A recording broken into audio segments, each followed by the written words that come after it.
Olá, filhos amados do Senhor Deus. Façamos uma oração para sermos abençoados nesse belíssimo dia. Senhor meu Deus, obrigado por mais esta oportunidade para estarmos louvando o Teu santo nome. Em nome e por amor do Senhor Jesus eu te imploro, permita que o Espírito Santo venha ao nosso coração e nos dê sabedoria, conhecimento, discernimento, entendimento e inteligência, Senhor, para podermos aprender sobre a Tua santa palavra. Te agradecemos por amor a Jesus. Amém. Capítulo de hoje 17 de Josué.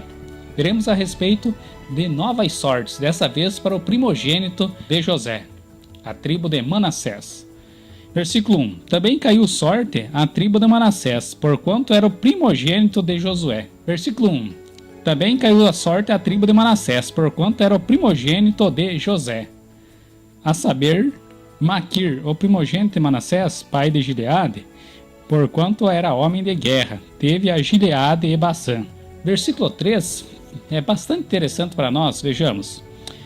Zelofeade, porém, filho de Éfer, filho de Gileade, filho de Maquir, filho de Manassés, não teve filhos, mas só filhas. E agora, como que ficaria? E daí tem os nomes delas. Esses são os nomes de suas filhas: Macla, Noa, Ogla, Milca e Tirza. Agora você imagine, numa época, num tipo de mentalidade humana, onde as mulheres não tinham vez, tudo que elas receberiam facilmente se passaria se elas casassem com tribos diferentes para aquele outro pessoal daquela tribo. Ou seja, se eles eram de Manassés, elas se casassem com alguém da tribo de Judá, aquela possessão seria passada para Judá e aqueles termos para Judá. Como resolver uma questão dessa? Versículo 4. Essas, pois, chegaram diante de Eleazar, o sacerdote, e diante de Josué, filho de Num, e diante dos príncipes, dizendo: O Senhor ordenou a Moisés que se nos desse herança no meio de nossos irmãos, pelo que, conforme o dito do Senhor, lhes deu herança no meio dos irmãos de seu pai. Como resolver essa situação? Como que ficaria? O que os profetas falaram a elas? Que elas atentassem, fossem para que sempre ocorresse algum caso parecido com esse, elas atentassem para permanecer e casar com alguém da sua mesma tribo. Assim sendo, não passando a sua herança para tribos de outras denominações, sendo elas, por exemplo, de Manassés, não passando como exemplo para Judá, a possessão daquela terra.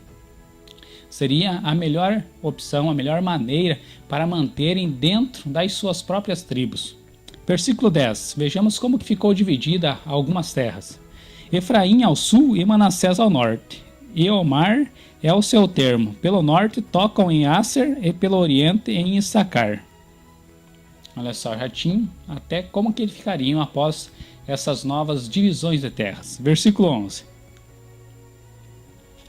Porque em Issacar e em Asser tinha Manassés a Bet-Seã e os lugares da sua jurisdição, e Ibleão e os lugares da sua jurisdição, e os habitantes de Dor e os lugares da sua jurisdição, e os habitantes de Endor e os lugares da sua jurisdição, e os habitantes de Taanac e os lugares da sua jurisdição, e os habitantes de Megido e os lugares da sua jurisdição. 3 comarcas.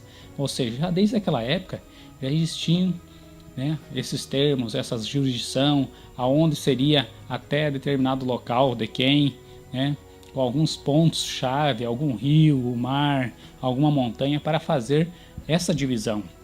Essas espécies de comarcas, como hoje são utilizadas no meio jurídico.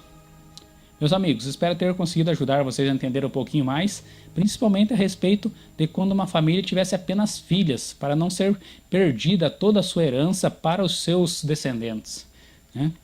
Espero ter ajudado vocês a compreender. Fique com o Senhor Deus. Até a próxima.